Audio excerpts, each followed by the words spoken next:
Effectivement, ce qui scandalise Job, c'est pas tellement que Dieu soit l'auteur du mal, c'est le fait qu'il soit l'auteur du mal pour rien, sans raison.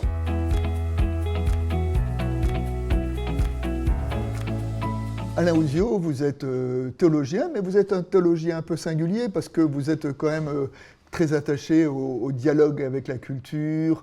J'allais dire que vous êtes un petit peu au seuil de l'Église, un peu un théologien frontière. Et dans ce domaine-là, donc essayer de faire dialoguer la culture et la théologie. Bien sûr, la rencontre avec la question du mal est incontournable. Dès qu'on dit Dieu, on dit « et le mal ». Quelle est la place pour le mal ? Et quand on est un théologien protestant, eh ben, la place du mal, il y a un livre qui est incontournable, c'est le livre de Job. Alors d'abord, pour commencer, quelques mots. Pourquoi vous êtes-vous affronté à ce texte du livre de Job ?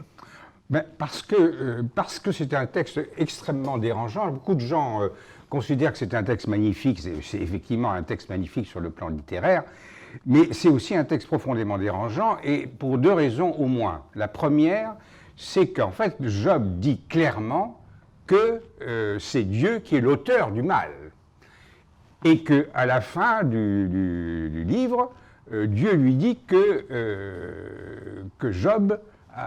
Dieu dit que Job a parlé droitement, et donc effectivement que ce qu'a dit Job est entériné par Dieu lui-même. Oui, mais Job a protesté contre cette image que Dieu est à l'origine du mal. Enfin, s'est disputé avec cette image. Ah non, pas du tout, non, absolument pas. Il a toujours considéré dans le livre que c'était effectivement Dieu qui l'attaquait et qui lui faisait du mal. Et ce qui scandalisait Job, c'est le fait que finalement, il lui faisait du mal pour rien. Parce que à l'époque de la rédaction du livre de Job, au 5e siècle avant notre ère, eh bien, c'était tout à fait admis de dire que Dieu pouvait envoyer du mal comme punition pour ceux qui avaient péché.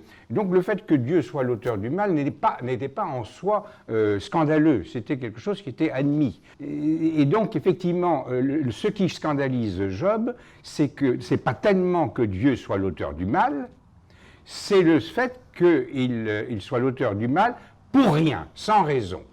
Parce que, en fait, et ceci d'ailleurs va tout à fait dans le sens d'une tradition importante qui s'est poursuivie même dans le christianisme, où on a toujours considéré que Dieu laissait au moins faire le mal, de façon à ce que, d'une certaine manière, ça permette le bien. C'est-à-dire, pour dire les choses simplement, c'est parce que nous sommes tentés que nous pouvons résister à la tentation et montrer notre vertu. Tous les penseurs ont considéré qu'effectivement, Dieu laissait faire une dose de mal, ou même faisait une dose de mal, parce que c'était nécessaire. Le problème de Job, c'est le fait que Dieu lui fait du mal, mais pour rien, sans raison et sans justification. C'est-à-dire, non pas pour qu'il montre sa vertu, non pas pour l'éduquer, et non pas non plus pour le punir, ce qui était parfaitement admis, que finalement Dieu punisse les méchants. Dieu n'est ni un éducateur, ni un justicier, ni un pédagogue. Il fait le mal pour rien. Double faute. Alors voilà, donc c'est cette déconstruction de l'image de Dieu qu'on va voir à travers le livre de Job. Et pour cela, dans votre propre livre, donc, vous suivez le cheminement de ce livre avec un peu les trois parties principales que sont le prologue, le discours de Dieu avec l'adversaire, avec le diable, et avec le Satan, et puis ensuite le dialogue de Job avec ses amis, et puis enfin la réponse de Dieu. Alors je propose d'aborder ces trois thèmes. Commençons par le prologue, le dialogue entre Dieu et son adversaire. Alors pouvez-vous le présenter et de dire quelle est l'image de Job qui apparaît dans ce prologue? Alors, dans le prologue, je précise que le prologue n'est pas de la même plume que les discours de Job qui s'adressent à Dieu et qui ensuite. Le prologue et l'épilogue sont d'une plume et le corps du livre, c'est d'une autre plume. Effectivement, il y a le Satan qui s'est promené sur la terre et qui a vu un Job qui était à la fois très pieux et en même temps très riche, avec beaucoup de troupeaux et beaucoup d'enfants et beaucoup de filles en particulier. Et donc, le Satan, qui est finalement assez astucieux, dit à Dieu, oh, si en fait Job est si pieux, c'est parce qu'il attend de toi une récompense, et la récompense, effectivement, c'est qu'il a des femmes, des troupeaux, etc. Et Dieu dit non, je suis à peu près persuadé que Job me sert pour rien. Et la preuve, c'est que je vais te laisser tuer, exterminer, pas sa femme, mais ses enfants, ses troupeaux, et on va voir si Job continue à me servir pour rien, c'est-à-dire sans récompense. Et donc, la question est de savoir s'il va continuer à être fidèle à Dieu. Sa femme lui dit « renie Dieu, maudit Dieu ». Et il dit non. Donc voilà, donc presque l'image de Job qui est dans ce prologue, c'est presque l'image du stoïcisme, hein, c'est d'arriver à aimer ce qui nous arrive. Et puis ensuite, arrive donc Job a tout perdu, il lui reste néanmoins trois amis qui font le voyage pour venir à sa rencontre. Oui. Et ces trois amis commencent à entrer en dialogue avec Job pour essayer de trouver un sens à son épreuve. Oui. Et là, donc, c'est la deuxième partie du livre, c'est ce dialogue entre Job et ses amis, et qui décale un peu notre vision de Dieu. Effectivement, les amis tiennent le discours tout à fait classique qui a été « le mal que Dieu t'envoie a un sens, il a une raison d'être ». Et donc, les amis viennent dire à Job « cherche dans ton histoire une faute que tu as commise, et une fois que tu l'auras avouée et confessée, eh bien, tu ne la commettras plus, et donc tu retrouveras ta santé, parce que Dieu est juste, et donc, devant cet acte de repentance, il te rétablira dans ta santé, et il te rendra tes troupeaux et tes enfants. C'est une démarche tout à fait proche de la psychanalyse, d'ailleurs, où on dit finalement, si vous êtes angoissé, si vous êtes malheureux, si vous êtes malade, eh bien, c'est parce que vous avez quelque chose qui s'est passé dans votre enfance qui reste en vous, et que vous, même si vous n'arrivez pas à le savoir, il y a quelque chose qui vous travaille, et donc tâchez d'élucider ce qui vous travaille, et ensuite vous en serez délivré. C'est la démarche psychanalytique. Donc le discours des amis est assez convenu, est assez entendu, mais ce qui est moins attendu, c'est la réponse de Job. C'est la réponse de Job qui dit « Non, je n'ai jamais péché, donc, puisque je n'ai jamais péché, Dieu me fait du mal pour rien. » Alors ça, c'est une déconstruction totale de l'image de Dieu. Alors, et c'est absolument, effectivement, scandaleux. C'est une image tout à fait anormale par rapport au judaïsme, et c'est également une image encore plus anormale pour nous aujourd'hui. On voit tout le côté tragique, épique de ce dialogue, de cette confrontation entre Job et ses amis.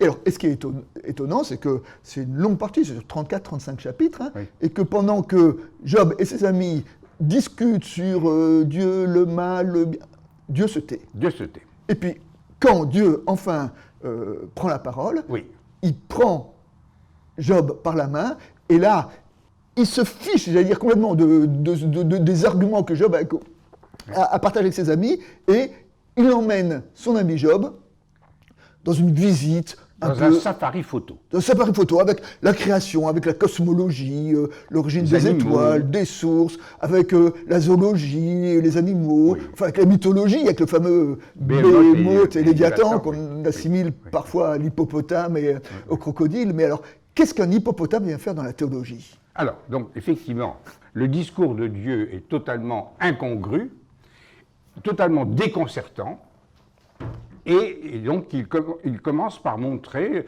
toutes les forces naturelles, qui sont des forces d'ailleurs il y a du bon et du mauvais, il y a du vent, mais il y a aussi des tempêtes. Hein.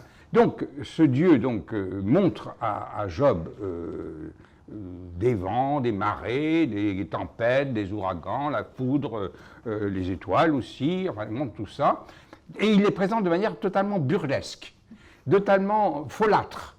C'est une sorte de festival animalier, mais un peu sous forme de caricature, un peu comme une bande dessinée. Et puis, effectivement, à la fin, il lui montre deux monstres, et donc il montre un animal qui ressemble à un hippopotame et qu'on appelle le Béhémoth. On peut l'appeler aussi le bestial, la bête, avec un grand B. Alors, qu'est-ce que montre Dieu, là ?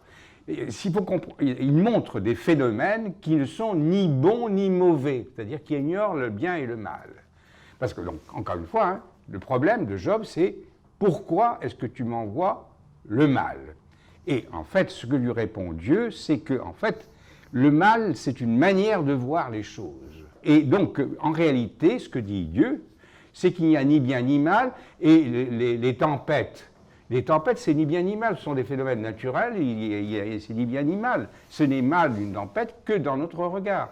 Et les animaux aussi ignorent totalement le bien et le mal. Ce que dit Dieu, c'est enfin, finalement que le bien et le mal n'existent que pour l'homme dans l'ordre de la connaissance du bien et du mal. Et donc, d'une certaine manière, c'est assez cohérent avec le mythe d'Adam et Ève, où finalement l'homme acquiert la connaissance du bien et du mal, alors que dans la vérité, dans la réalité du monde, il n'y a ni bien ni mal. Donc effectivement, le discours de Dieu apparaît totalement décalé par rapport à la problématique de Job, à savoir donc que Job, toi tu as attrapé la lèpre et tu as perdu tes enfants, mais c'est quelque chose, c'est un phénomène qui est dû au hasard, enfin, etc. Et en fait, donc c'est toi qui le vois mal pour des raisons que je comprends. Et donc, effectivement, le fonctionnement du monde est un fonctionnement extrêmement vivant, violent, hasardeux, incompréhensible,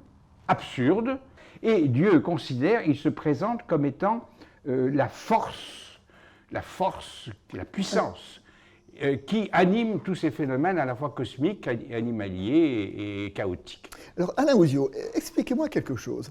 Parce que moi, quand je lis cette réponse de Job, ce fameux vers, hein, je veux dire, avant mon oreille avait entendu parler de toi et maintenant mon œil t'a vu, donc cette espèce que le discours de Dieu convainc Job, etc. Absolument. Et pourquoi Job est-il convaincu, selon vous?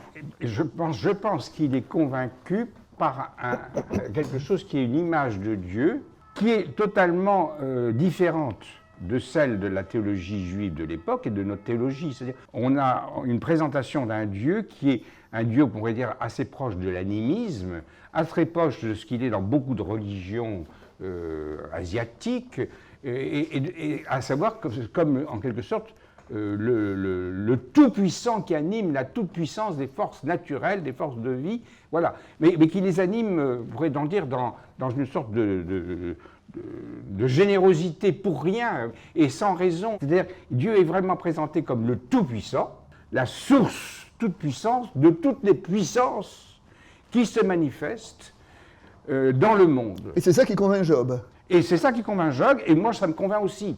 Voir Dieu comme finalement cette sorte de puissance extravagante, explosive, eh bien, est considéré comme finalement la geste d'un Dieu qui est effectivement le Père Tout-Puissant.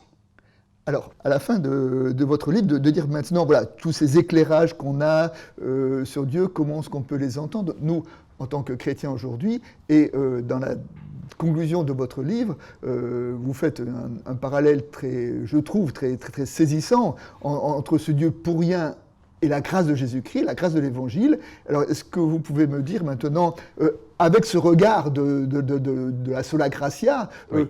Comment est-ce que vous, en tant que chrétien, quel regard vous portez sur ce livre de Job et sur son message? Bien, effectivement, le message chrétien, spécialement dans la pensée luthérienne et protestante en particulier, c'est donc l'idée que nous sommes injustifiables et que notre justification est par grâce seule. Nous existons sans qu'on sache pourquoi. Et donc le fait que ça soit sans qu'on sache pourquoi, autrement dit absurde, c'est la même chose, eh bien, est le corollaire du fait que Dieu seul est celui qui justifie notre existence. Le fait de dire que Dieu seul justifie par grâce notre existence implique que notre existence en elle-même est injustifiable et sans justification. Donc, en fait, une théologie de la grâce de Dieu bien conduite est parfaitement cohérente avec cette idée de l'absurdité. J'aime pas tellement le mot absurdité parce que un mot négatif, je préfère dire le pour rien, la gratuité. Tout est gratuit et cette gratuité, finalement, est la conséquence du fait que le sens ne vient que par la grâce de Dieu. Et bien voilà, Alain Oziot, on a parlé de Job on est arrivé sur la grâce, et je trouve que c'est une bonne façon donc, de présenter votre livre sur Job, donc je le rappelle, qui est paru aux éditions du Cerf. Alain Oziot, merci.